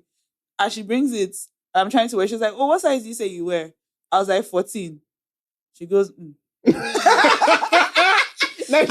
are so rude. I look at her. She now goes, I'm size 14. I'm like, oh, okay. So what are you not trying to say? She said a lot. What are you not trying to say? So then I put on the dress. She comes. She gets someone in the zip up. She not say, okay. I said, oh, okay. I said, so you didn't believe in me. I'm so sorry, you're killing me.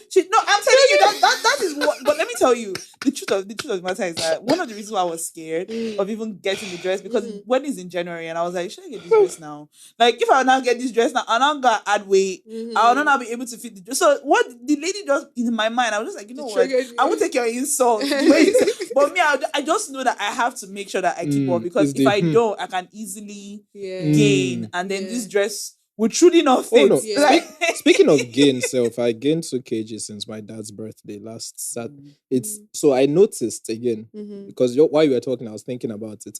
I've been consuming small chops unnecessarily, right? Since then. So like again, when I was doing my medicals, right? Because earlier this year when I started the gym, and I had dropped a lot, right? I think I got my weight down to about 72. So, and I did like my mid-year medical. So when I went to do one again this December, my doctor was like, big man, like, why? Like, what's happening? So yeah, I noticed that diet and sleep thing is starting to catch up because I've added I'm now like 76. And the doctor was looking at me like, you do realize like, because my doctor and I, so he was like, you don't realize you're not that tall to be weighing down much. So you don't start to look boxy. Right. But I was like, it's fine. Yeah, the thing, like that small chops thing is like a lot of people will say they eat healthy and like they will look at their big meals, but people just miss the small things. Hands up. Yeah, I like agree. you have one meat pie here, one cake there, one this there. And in your mind, I feel you're doing attacked. everything right. And you are trying. I feel attacked because I did eat meat pie here. Cake there. I've had a bit of cake recently. Like, bro. When people, you don't give me cake. Yeah. Maybe when I end You to say no. I should, but I can't. It's like so hard to say no to cake. Like, I love cake. I've eaten small chops to the point that I went there on Wednesday and they had changed their prices. And I was like, you've changed your price. And they're like, yeah. How do you know? I'm like, no, I know what I buy. You know what's so crazy? So in church, like after service, in the compound, they're selling and let me tell you the thing, you might not even have plans to buy small chops because they are walking past. You see the chicken grilling on the grill. It smells nice. You're like, so like literally this last Sunday we're leaving church. And in fact, we had even left just you know when you just leave a little bit early, not super early, but like we are rounding up, but we had just come out. Oh, we have things to do, and then we're walking, and they're setting up the small chops. And then management looks at me. He's like, one chop.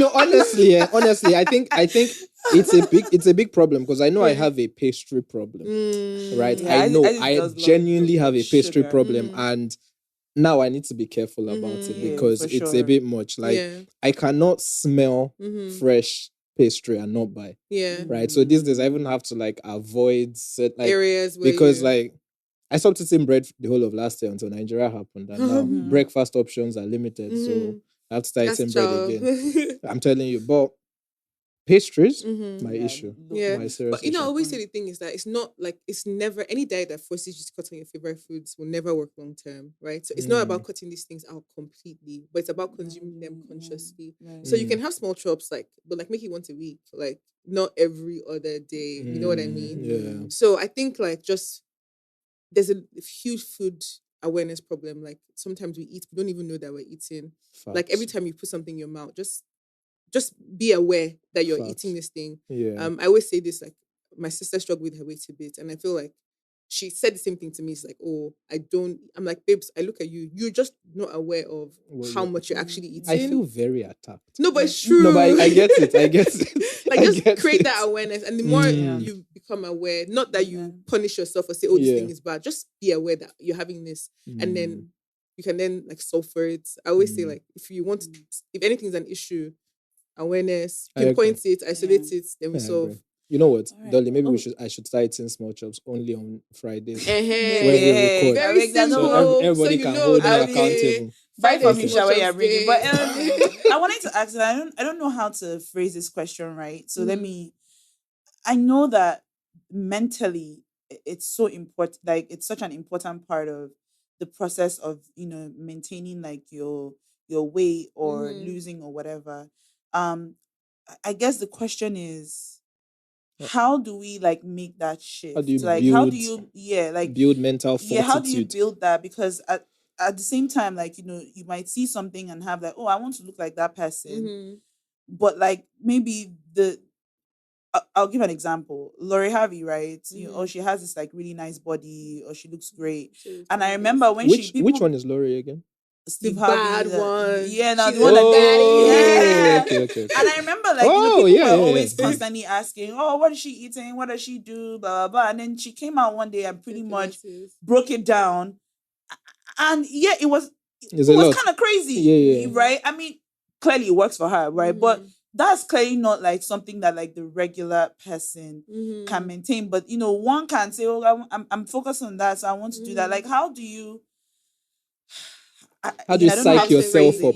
How do you like make that mental shift that it's important for me to be, because it's being healthy and being it's important. I even believe I'm Christian, so I truly 100% believe that God wants us to stay healthy and wants us to take care of our vessel. Your body is a temple, no? I believe that completely, but again is how do we make that mental shift? Yes.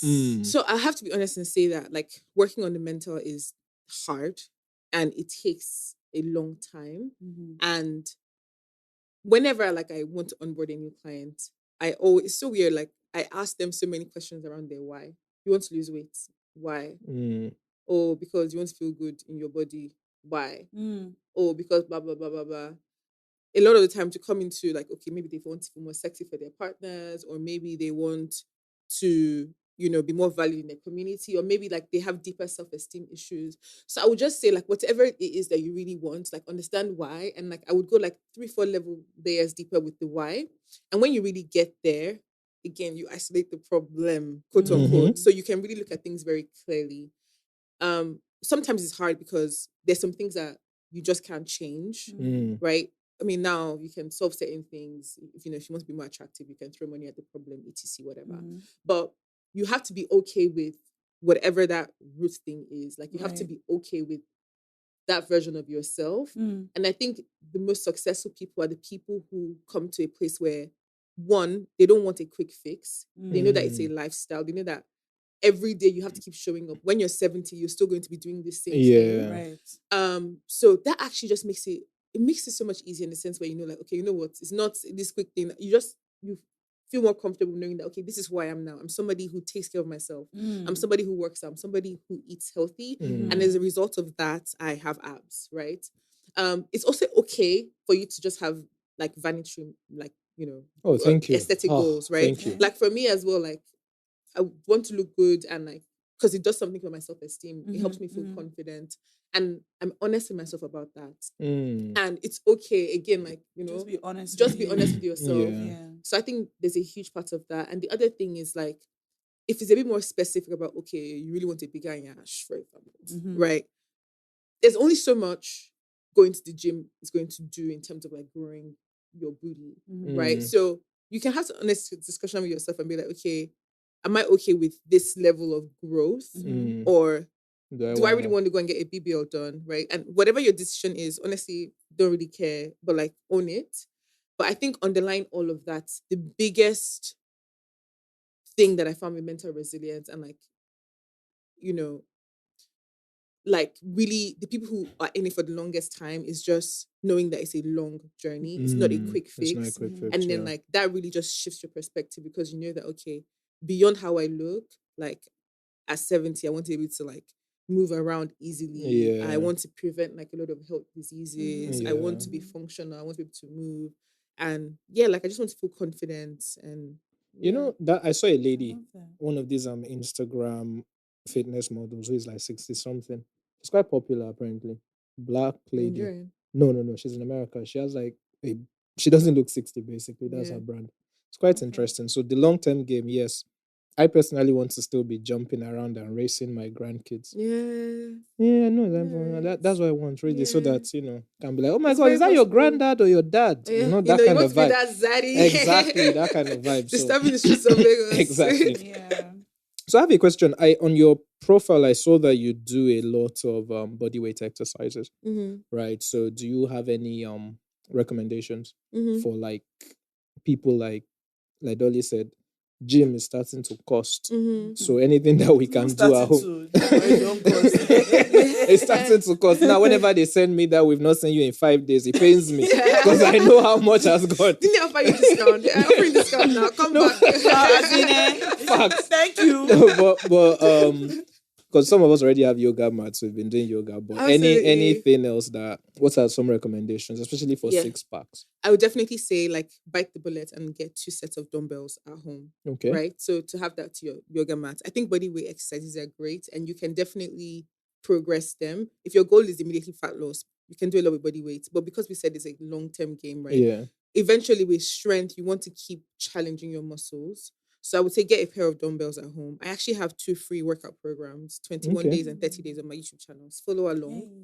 So like they really help a lot. But I would say 3 times a week, do compound movements. Aim for 45 minutes. So you want to hit full body. You want to hit your legs. So things like squats, deadlifts, lunges, hip thrust. Also get like those resistant bands. Like I order from Conga, it's like 5K. Yeah. So that really helps. Resistance training really helps as well.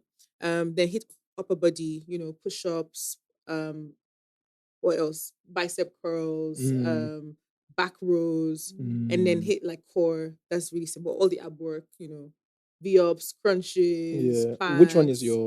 Which one do you enjoy doing the most? enjoy. Yeah. People always assume I enjoy. You don't? I mean, if you're going to... Interesting. You don't? So I'll tell you something, Okay. right? I think in terms of training, I enjoy lifting weights. Okay. But like, it's painful for me. Like, it's not like, I'm going to have a good time today. Let's go to the gym. You know what I mean? But I just do it now because it's become so much of a habit. Like, it's kind of like, it's part of who I am.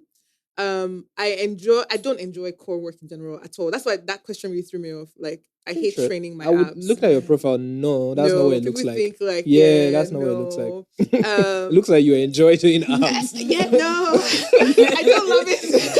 It's not like I force myself through it, but I still do it. So yeah, like I'm not one of those people that will say, "Oh, do this ab work." That's bullshit. Like it's not. There's no one ab workout that will get you those results. It's always a combination of things for sure. Pilates is great for core work though, but it strengthens more of your deeper core than the visible abs. For visible abs, like food will get you there for sure. Kitchen. Okay. Yeah, makes sense. That's good. Pilates scare me.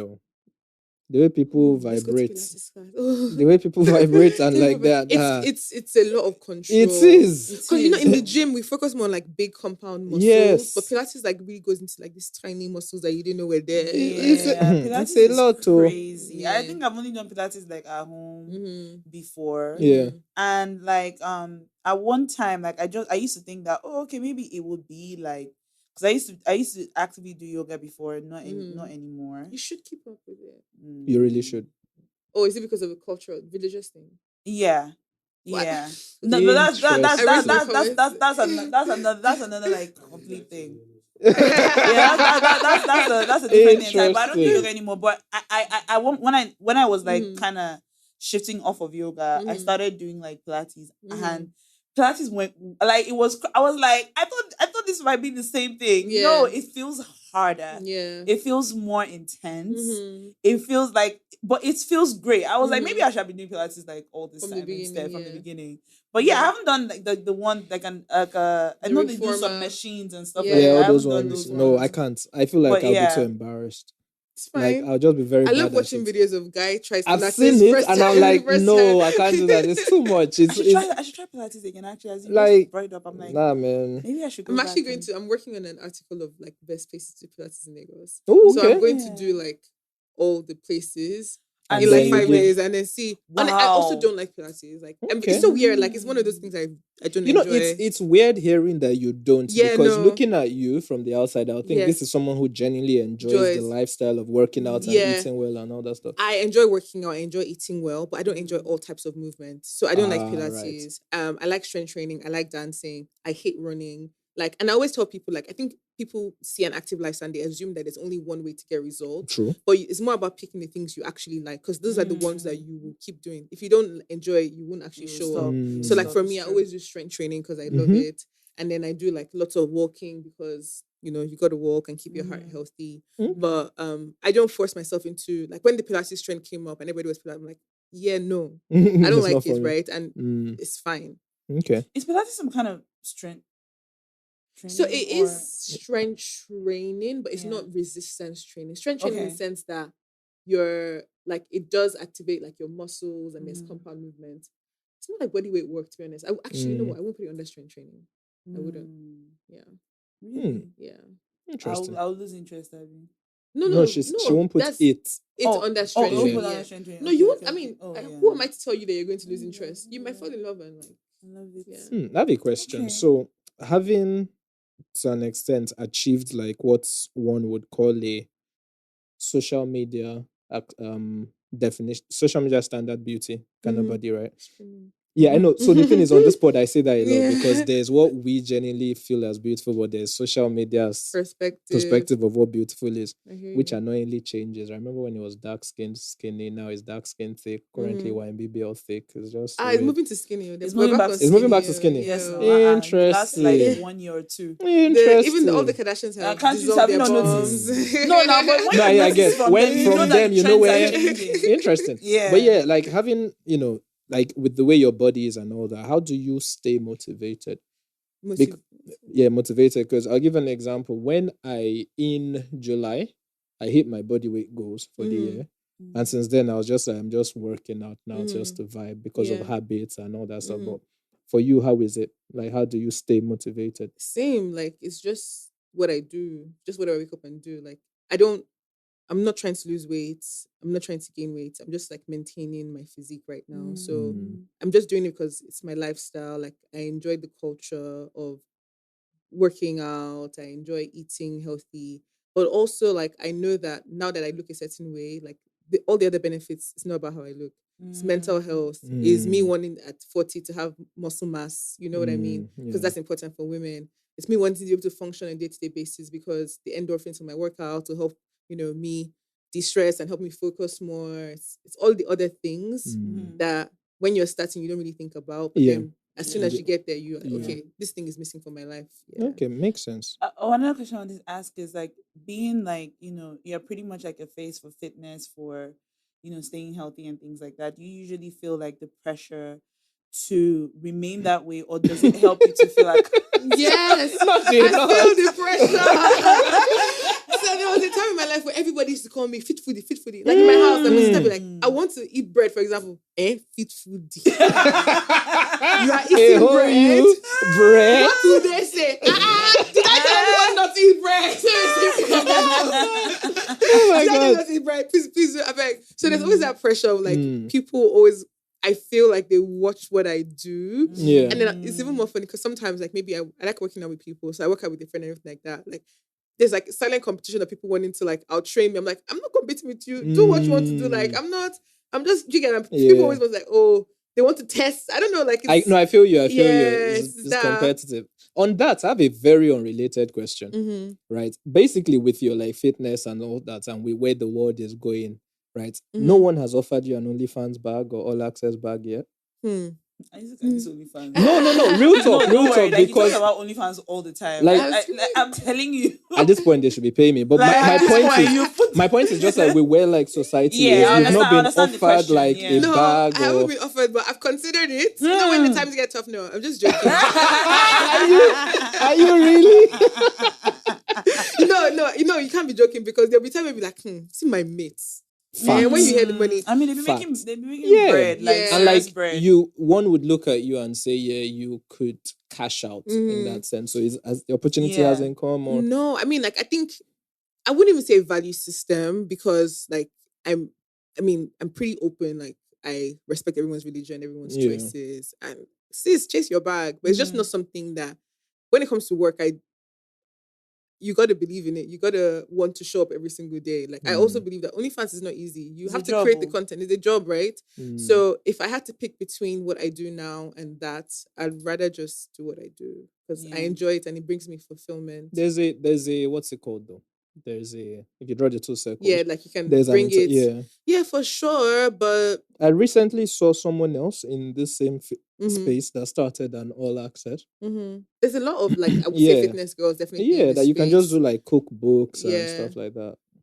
Because legit, I did see someone recently that got her all access bag. She's a fitness content person as well, but she just does cookbooks and like basically what we've just spoken about today, but just in that kind of space. And, I haven't really looked into what all access looks like, but I have I do have an ebook, so I do have digital products. Oh, okay. Yeah. So I just sell them on my own platform as opposed to that makes sense. That makes sense. This has been fun. Thank you so much. I have genuinely enjoyed this. This has been really. You're a fun guest. Can I say something unrelated? So when I saw your profile in my head, because I do this thing where I picture how conversations will go with guests. I was like, I wonder if she's going to be one of those where she's just like, right? But you're not. You're really fun. Oh, this has been so much fun. I really have like enjoyed like hearing from you and just understanding like how you even. I think more than anything, I'm very inspired by your journey and just all that you have accomplished. Like I think that's really really great because it's just very easy like to I always say this and I've been saying it recently, like if you just continue to live every day without following through on some of the things you want to do, you will sleep and wake up one day and you're 70 and you're just like, where did time go? It was going. You're just sleeping and waking up. you're waking up and now you become conscious of the fact that so much time has passed. So I'm very like happy to see how much you've done so much in such a short period of time. Yeah. Sorry, how old are you? She said she's 31. So and you're just 31, which means there's still so much to do. To do. Thank you. I really appreciate that. I feel like on that note, to be honest, like because I've always any instinct that's come to my mind, I've always kind of like followed it through before, like you're in the thick of things and like, shit, I shouldn't have done this. Yeah. But you already done it, right? So it's whatever the case may be. So because of that, like I feel like my 20s were very dynamic. You know, at some point I was working in food and PR and then fitness and then I used to dance as well. Right? So like Zumba? No, more like dance choreography. Oh, okay. Okay, like Chris Brown's. Yeah, like choreography. We have a school called Dance Body DXP, so it was really, really nice. Oh my, you're an entrepreneur. Yeah. Wow. Impressive, man. So amazing. Yeah. But you know the funniest thing is like I feel like I said, like when I moved back to Lagos, I had hit a point where I just felt like I was working so hard and I felt like I wasn't seeing like the financial rewards that I really wanted. And I was like, what's the point of all of this? But now I can genuinely see a place where like, because of like all of the effort, like hard work compounds in a way where like you never lose everything that you've done, right? So even sometimes when it feels like you wasted your time, you've learned so many things, and whatever it is you do next is like you're so much smarter and more strategic about it. And I think that's the most powerful thing for me now, is because it's like you only stay down if you stay down. True. But the moment you get up, like you're even better than wherever you started from, because now you know what not to do, etc. So that's really cool. Thank you. That was very encouraging. And I'll definitely like take up like a lot of like what you said, like definitely. And you guys, please check her out. Her Instagram is Gbemi Giwa. GBEMI. GIWA. If you're looking to lose some weight, or you're looking to get a six-pack, or switch out your diet, or just switch out your diet, or just get just some things to like improve, like just maybe your eating habits or your working out habits or whatever, just go and check her out. Solicit her services. She says she has free. Yeah, I'm definitely interested on YouTube. Gbemi Giwa as well. Gbemi Giwa. You mentioned a 21-day and a 30-day something. Okay, so there's two programs, Fire, and then there's like my 30-day strength program. Amazing. Okay. I am interested in the foods. Yes. Right, like the different foods and stuff. I have an ebook. Okay. Called Afro Bowls, and it does a healthy take on West African cuisine. So it helps you like basics of nutrition. Okay. How to get started, how to really understand Nigerian food. It's so funny because this week I've interviewed like maybe 5 people who have been like, this book really changed my life. Nice. I launched the book maybe 3 years ago, but I didn't really push it. But I've retired it 6 months ago because one, I wanted to focus on my higher ticket offers. But also now I'm actually relaunching the book. It's like my most affordable product. Okay. So it's going to be coming out in January. And it's now that I actually live in Nigeria, I know what people are going through. Yes. It's when you write a book when you're not in Nigeria, it's different from when you write a book in Nigeria. You called what's it called? The vegetable something earlier. Yeah. What did you call it? No. Amaranth greens. Amaranth. I love that. When do you say the book is coming out? January. I don't have a date, but like January. Okay. We'll be there. I'll be there. Because like, I'm interested in this diet thing. We would love to have you back. Yes. To talk about the book. Absolutely. And I've been thinking about doing like a tasting type of event. I'm there. I'm like, please. I'm there. Yes. I'll be there. I'm there. I'll let you guys know for sure. I'm there for Thank you so much. Thank you so much. You've been such a good guest. I did. It was such a good conversation. Thank you. This was actually fun. Yes. Six pack target, July 2025. 6 months sustainable goal. Exactly. Realistic. That's when he'll be turning 30. So he's trying to turn 30 with I need summer body. Exactly. You get it. All right, guys. So Gbemi Giwa on Instagram, Gbemi Giwa on YouTube. Yeah. Do you have any songs to tell us? Oh yes, we get any recommendations? Yes. Okay. The song I'm loving right now. What song am I loving right now? Hold on. Okay, I love anything dancehall. Okay. And I think like Okay, I like We Can by Tory Lanez and Cranium, I think. Ooh, so that's one. And then what other songs do I like right now? So my taste always change. That happens. Cranium. Give me a song. Dance. My brain is fasting. Oh yeah, okay. We can do Beautiful by Damian Marley. I really like that song as well. Oh, okay. Yeah. I love his dreads. Yeah. It's a fine man. A very fine man. Gosh. Some people are beautiful. Yeah. Oh, and I did my Spotify rap. Yeah. Who was number one? Ashake. Oh.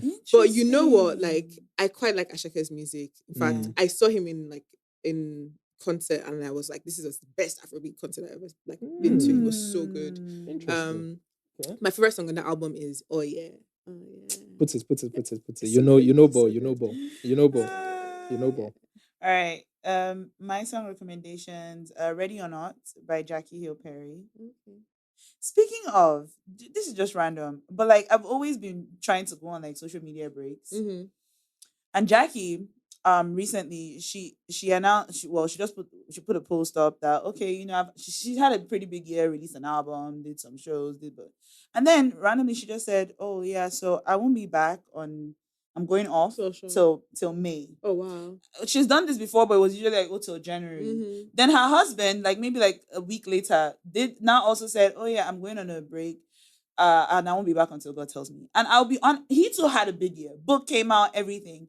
And I always wonder how people do that. Like, because me, I'm always like, but I have to post this thing. Maybe I'm not being real with myself. Maybe I'm not being honest about why I like to be on social media.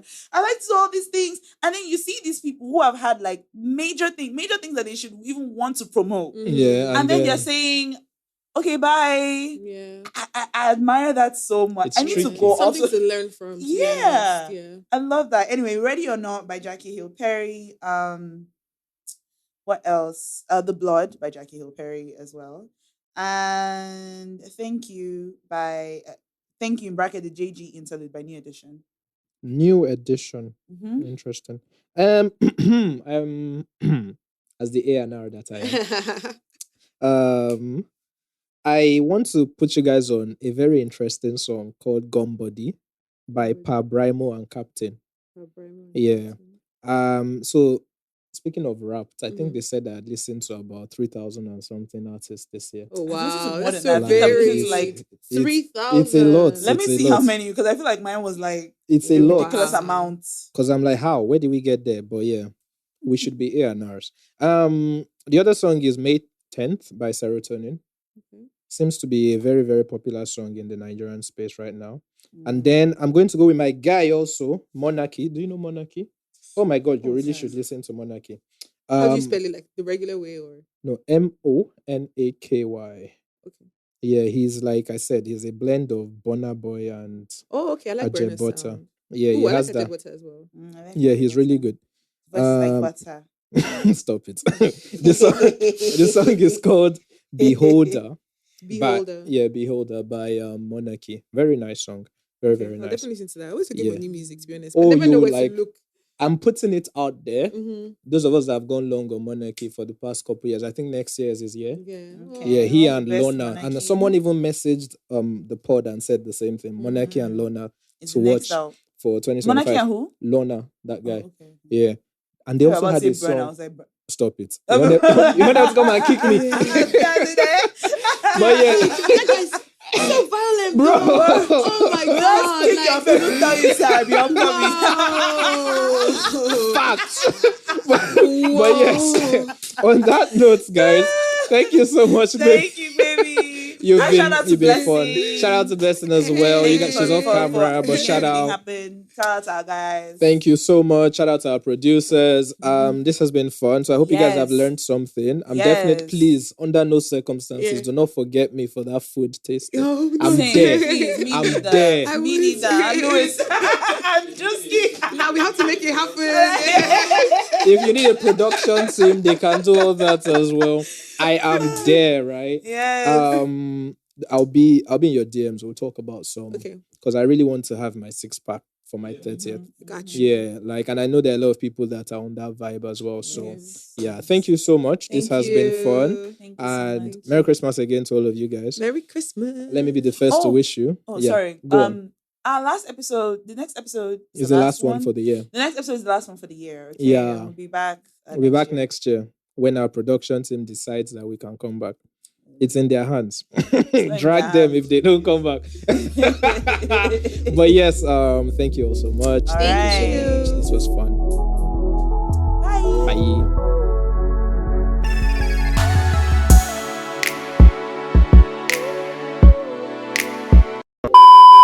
All right, so the question was, what's your take on bread? Yes. Yeah, I mean, you can have bread. I feel like for a lot of people, the gluten in bread really blows you. I think the quality of flour that a lot of Nigerian bakeries use is not great. And bread is not just, before bread used to be like flour, eggs, water, I don't know. But now there's like a bunch of stuff that people actually put in there to get like higher yield. A bunch of chemicals. I think there's nothing that it's real is that people eat food and they think it's food, where it's more like food-like products. So when it comes to eating healthy in general, like my biggest ethos is like, can you grow it?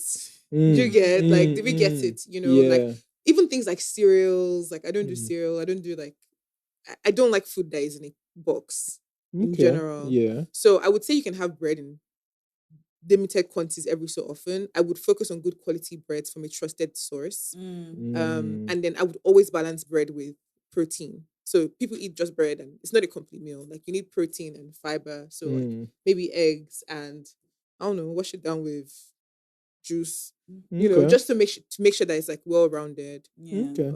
Nice. Sorry, before do you want to say where we can find you? We forgot to do that. No, I mean like, I you've done that already. Instagram, Okay, YouTube, cool. Yeah, Cool. Yeah, bread. Interesting. Bread. Why is that?